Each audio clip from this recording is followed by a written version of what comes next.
बंदौ गुरुपद कंज कृपा सिंधु नर रूप हरि महामोहतम पुंज जासु वचन रवि कर निकर। भक्तगणों को तथा धर्म अनुरागियों को मेरा हार्दिक नमन।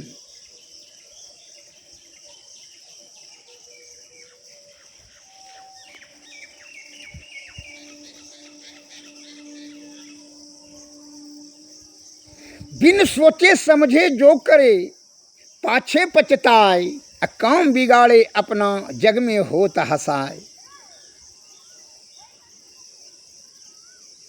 बिना सोचे समझे जो कार्य करेंगे, विषय भोग में आसक्ति रखते हुए जो भी बुद्धि उत्पन्न होगा और उस बुद्धि से कोई भी कार्य करेंगे तो वह धर्म नहीं हो सकता है, अधर्म के गिनती में चला जाएगा। धर्म अधर्म की बड़ी सूक्ष्मता को परखने के लिए बड़े बड़े ज्ञानी ध्यानी विद्वान भ्रम में पड़ जाता है। कैसे अतिमांडव अनिमांडव ऋषि का मैं कथा बता रहा हूँ, ध्यान से सुने। ज्ञान का बात ध्यान से सुनना चाहिए। जब आपका विषय भोग में आसक्ति है, विषय भोगी अगर किसी प्रकार का कोई भी कार्य विषय आसक्त होकर के करेगा,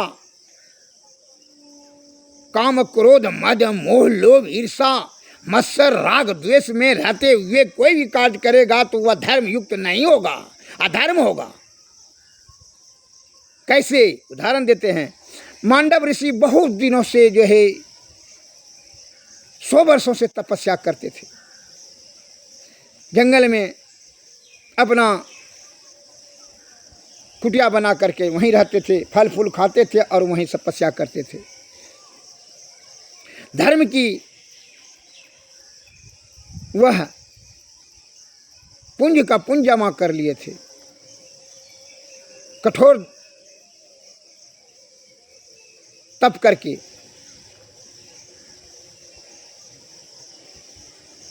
अब संयोग की बात हुई कि उस राज्य के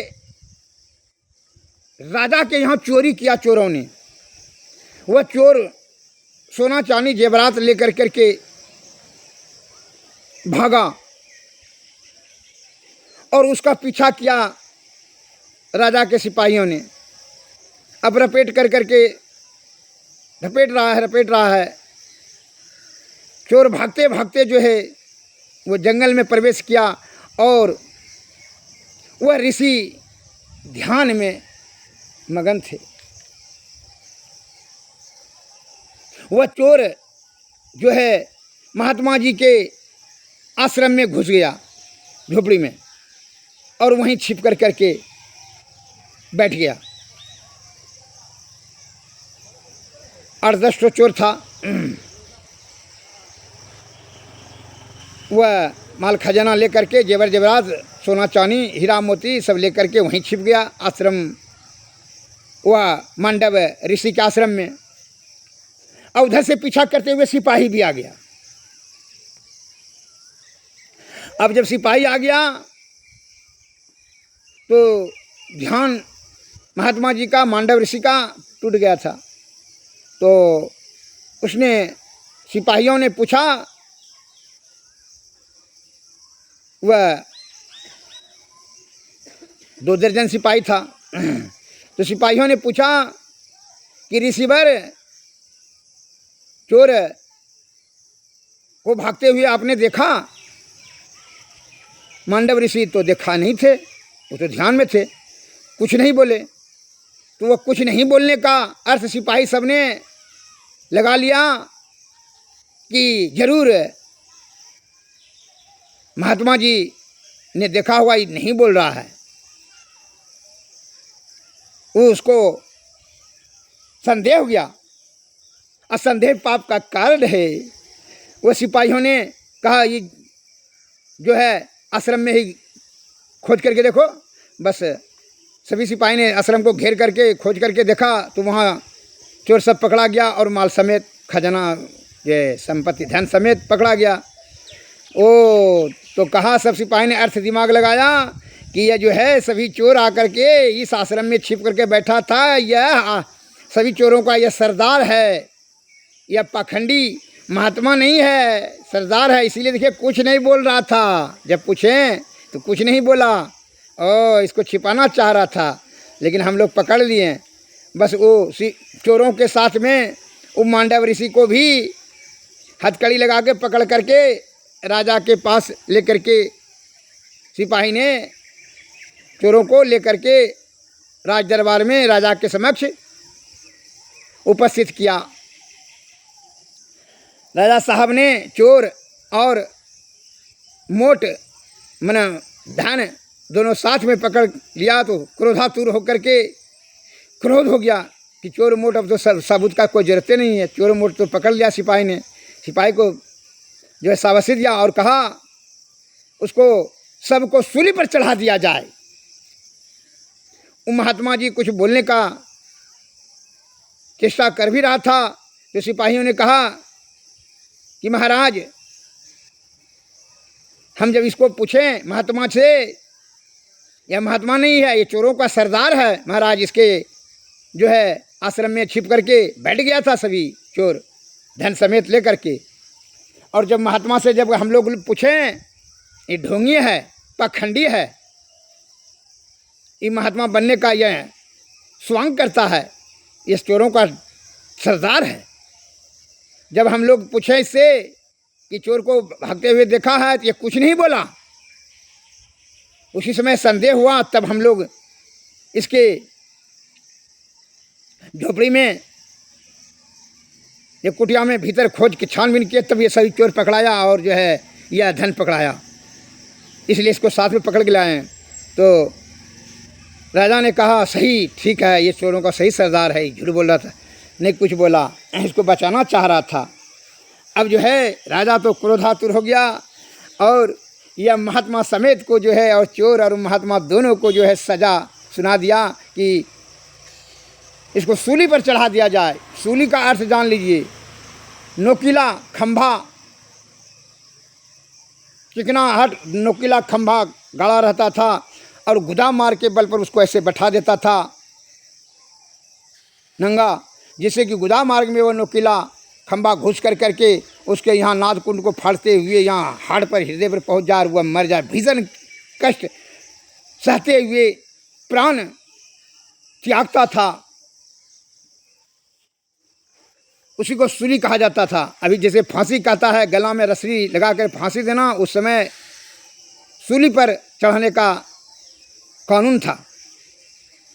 तो चोर को जब सूली पर चढ़ाया सब तो मर गया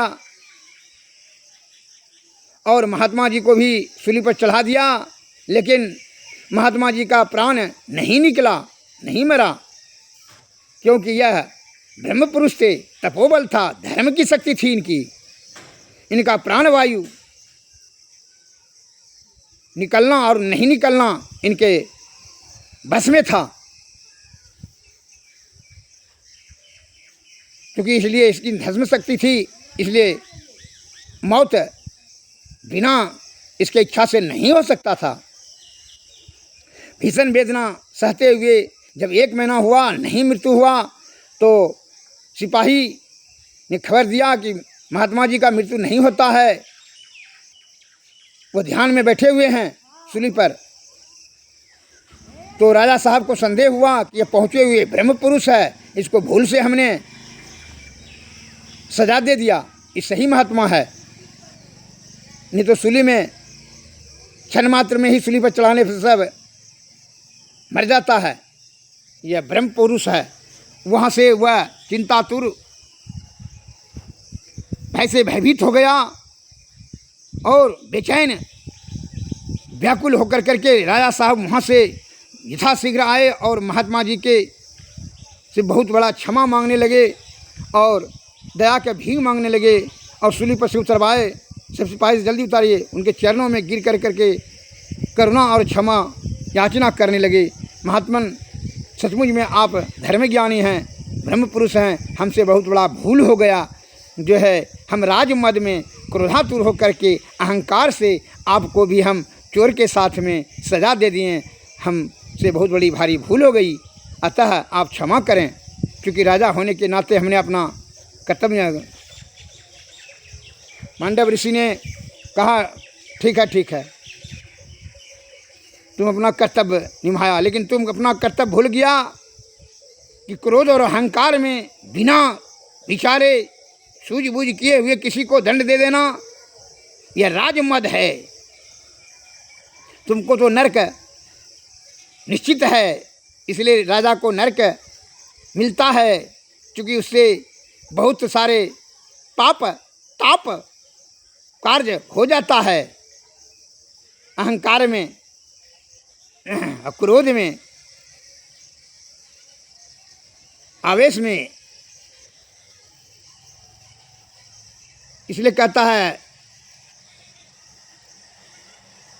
बिन सोचे समझे जो करे पाछे पछताए, काम बिगाड़े अपना जग में होत हंसाए। क्रोध में, अहंकार में आकर के उसने डिसीजन लिया महात्मा को चोर समझ करके, बिना उनका सही बात को सुने समझे विचारे, वह जो है महात्मा को सूली पर चढ़ा दिया और 1 महीना कष्ट सहा। राजा साहब बहुत आरजू विनती करने लगे, कहा ठीक है, जाओ हटो। महात्मा जी को जो है, महात्मा जी चले आए और अपने प्राण को वह जो है त्याग दिए, और त्याग करके जब वह पहुँचे धर्मराज के पास, धर्मराज से पूछा, धर्मराज तू बतला कि किस अपराध के कारण से हमको सूली पर 1 महीना कष्ट सहना पड़ा, बता। तुम कैसे चलाते हो धर्म का जो है शासन, कैसे करते हो पृथ्वी पर। धर्मराज ने कहा, महात्मन आपको याद नहीं है, इस जन्म में तो आप धर्म ज्ञानी हैं, धर्म का पूंजी आपके पास बहुत है, जो कि वैकुंठ है आपका जो है, में जाने की आपको शक्ति है, इसमें जरा भी संशय नहीं है। परंतु बहुत जन्म पहले जो है बाल्यकाल में ही आपने एक तितली को पकड़ करके काटा, उसके गुदा मार्ग में काटा, घुसेड़ दिए थे, जिसके कारण से उसको भीषण वेदना कष्ट सहना पड़ा था और उसकी मृत्यु हुई थी। अतः उसी कुकर्म का आपको फल, दंड रूपी फल मिला। तो मांडव ऋषि ने धर्मराज से पूछा, तू बहुत बड़ा धर्म ज्ञानी है, उस समय बाल्यकाल में कितना अवस्था था, हमारा उम्र कितना था? कहा करीबन जो है वही 7-8 बरस का। कहा जब तक कि 12 बरस तक तो अबोध का गिनती में उसको माना जाता है। अबोध माने जानकारी नहीं, अज्ञान, और वह क्षम योग्य होता है। माँ अज्ञानता के कारण से जो है हमने वह कर्म किया,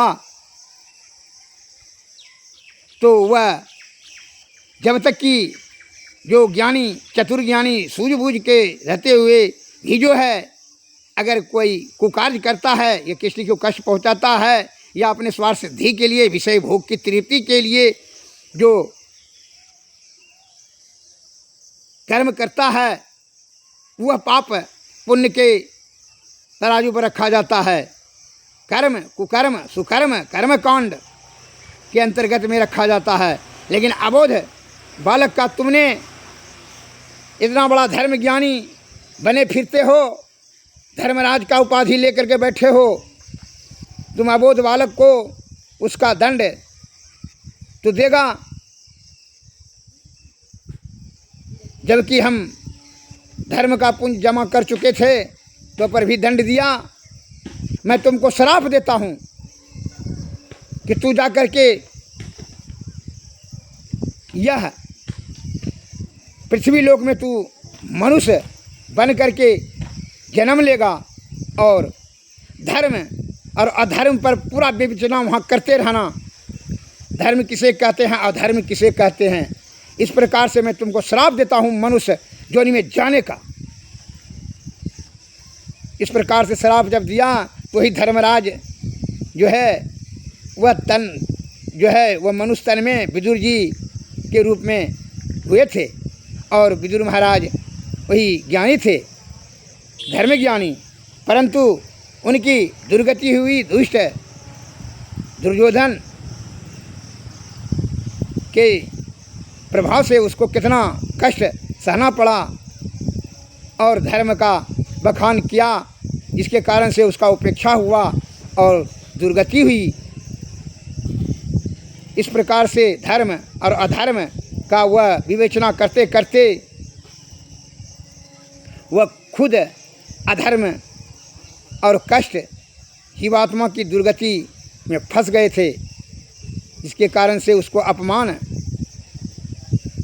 अनादर और कठोर वाणी और कष्ट, दासी का पुत्र भी बनना पड़ा था। श्री सद्गुरुवे नमः। इसलिए संत महात्मा लोग कहते हैं कि कर्म, कुकर्म, सुकर्म, कर्मकांड इत्यादि ऐसे से अगर चक्कर में आप फंसेंगे तो जीवात्मा की दुर्गति होती है। विषया आसक्त प्राणी विषय भोग में आसक्ति के कारण से जो भी काम करेंगे वह यही कर्म, कुकर्म, सुकर्म, कर्मकांड के चक्कर में फंस जाएगा और यह 84 लाख योनि से जो है भटकते रहेगा और नाना प्रकार का दुख भोगते रहेगा। अतः ये सभी झमेला से बचने के लिए हमारे सद्गुरु महाराज कहते हैं कि साधु की सेवा, अध्यात्म का ज्ञान, सत्संग, भजन और सद्गुरु के शरण में निष्कपट, निश्चल श्रद्धा और विश्वास के साथ उनकी चरणों की सेवा करें, तब उनकी कृपा से आपका विषय त्याग करने की शक्ति प्राप्त होगी। क्योंकि इसलिए विषय बड़ा बलवती होता है और जब विषय त्याग देंगे तो चित्त और बुद्धि परखर होकर के यह दोनों काम करेंगे और चित्त तब यहाँ आज्ञा चक्र पर अस्थिर कर करके सुषुम्ना में ध्यान दे करके ये तीनों पर्दों के पार सार शब्द में अंधकार प्रकाश शब्द मंडल के पार सार शब्द को ग्रहण करेंगे और सार शब्द से ही निशब्द में जा कर के ब्रह्म की प्राप्ति करेंगे। फिर यह पाप, ताप, संताप, मन, माया, काम, क्रोध, मद, मोह, कर्म, कुकर्म, सुकर्म, कर्मकांड, ये सभी से आपको बच जाएंगे इसके चक्कर से। नहीं तो रूप, रस, गंध, शब्द, स्पर्श सब के विषय के चक्कर में फंस कर करके 84 लाख योनि में परिभ्रमण करके नाना प्रकार का जो है कष्ट यह जीवात्मा को दुर्गति होते रहेगा। अतः इसकी सदगति के लिए सद्गुरु के शरण में जाना अति अनिवार्य है। क्योंकि इसलिए कि यह विषय में फंस गया है, मन और शरीर के कुसंगति में आकर के विषया आसक्त होकर के नाना प्रकार 84 लाख योनि में परिभ्रमण करते हुए अनेक दुखों से को यह भोगता रहता है, यह जोनी जोनी भटक कर करके। इसलिए संत महात्मा कहते हैं, यतन कर फल विषय अनुभवाई, स्वर्ग में अल्प अल्प दुखदाई। अरे तू विषय भोग का तो सुख में क्या लटक जाते हो रे मूर्ख भोगी। तो स्वर्ग का भी सुख त्याग कर करके जीवात्मा का परमात्मा की प्राप्ति करने के लिए के मानस जप, मानस ध्यान, ऋषि साधन, सूरज शब्द योग, जिसमें कि सूरज शब्द योग इसको नदानुसंधान विधि कहते हैं। हमारे गुरु महाराज कहते हैं यह सर्वश्रेष्ठ मार्ग और सहज और सुलभ सुगम मार्ग है। इससे आपको किसी प्रकार का कोई भी कर्म कुकर्म का भोग भाग कुछ नहीं करना होगा। डायरेक्ट जैसे यहाँ से जो है अगर हवाई जहाज पर डायरेक्ट चला जाएंगे जो है अमेरिका, तो उसी प्रकार इसमें जो है यहाँ फेर बदल करना। ट्रेन जैसे पैदल जाएंगे, ट्रेन से जाएंगे तो बड़ा कष्ट झेलना पड़ेगा। तब क्या होगा, यह कर्म कुकर्म सुकर्म के रास्ते से चलना होगा। यही भोग जोनी में भोगते रहेंगे। लोभ मोह मद अहंकार तृष्णा भय क्रोध ऐसे सब पकट मार चोर उचक्का कत्ता भेटते रहेगा। ये सभी जो है स्त्री पुत्र पुत्री ये सभी से झमेला मोहग्रस्त होकर करके जीवात्मा की दुर्गति होती है, जन्म मृत्यु के चक्कर में फंस जाता है। ये सभी का जो है कष्ट का निवारण सतगुरु के शरण में जा करके, इसलिए कहते हैं संत महात्मा लोग कहते हैं सतगुरु सेवत गुरु को सेवत मिटत सकल दुख झेला रे। यह दुनिया दिन चारि बसेरा, यहाँ न मेरा तेरा रे। मेरा तेरा दौ यम के हाथे, पकड़ी पकड़ी जिन घेरा रे। यह दुनिया बंदी गृह यम के, जीव बंदी रहे घेरा रे। सदगुरु बिन गुरु बिन ना कोई कवहूँ, जोड़े जो तोड़े यम घेरा रे। सदगुरु सेवत गुरु को सेवत, मिटत सकल दुख झेला रे। याते उठो सदगुरु हेरो, सेव करो बहु तेरा रे। तन मन धन आत्म तीन के पद, हर पी बचो यम फेरा रे। सदगुरु सेवत गुरु को सेवत, मिटत सकल दुख झेला रे। जागृत जिंदा सदगुरु जग में, सब जिनको कर जोड़ा रे। बाबा सदगुरु देवी साहब, जा पद को मही चेरा रे। सदगुरु सेवत गुरु को सेवत, मिटत सकल दुख झेला रे। ये दुनिया दिन चारि बसेरा, यहाँ न तेरा मेरा रे। श्री सदगुरु महाराज की जय, श्री सदगुरु महाराज की जय। सदगुरु के सेवा करने से ही यह दुख रूपी झमेला से आपको निवृत्ति मिलेगी, अन्यथा यह जीवात्मा के आदि कल से जो है ये दुर्गति होते चले जा रहा है। 84 लाख योनि में जो है भटक भटक करके नाना प्रकार का दुख भोगते रहता है। अतः यह इसका निवारण पूर्ण उपाय से जीवात्मा की मुक्ति सद्गुरु के चरण का सेवा से ही संभव है। इसलिए संत महात्मा लोग कहते हैं सद्गुरु चरण टहल नित करिए, नर्तन के फल यही है। जुग जुग जग में सोबत बीते, सद्गुरु दिहल जगाए। आंधरी आँखी सुजत रहे नाही, थे पड़े अंधय चेता है। करी कृपा गुरु भेद बताए, दृष्टि खुली मिटल चेत है। सद्गुरु चरण टहल नित करिए, नर्तन के फल यही है। जुग जुग जग में सोबत बीते, सद्गुरु दिहल जगाए। आप्रकाश मिटल अंधियारी, सुख भयल बहुते रहे। गुरु कृपा की कीमत नाही, मिटल 84 फेर है। धन धान्य बाबा देवी साहब, सद्गुरु बंदी छोर है। तुम समा भेदी नाना ही दयालु, नहीं कहत कर जोरी। सद्गुरु चरण टहल नित करिए, नर्तन के फल यही है। जुग जुग जग में बत बीते, सद्गुरु दिहल जगाए। श्री सद्गुरु महाराज ऐसे सब महापुरुषों के चरण का वंदना करना चाहिए, जिससे कि यह जीवात्मा को जो है संतुष्टि और तृप्ति मिलेगा।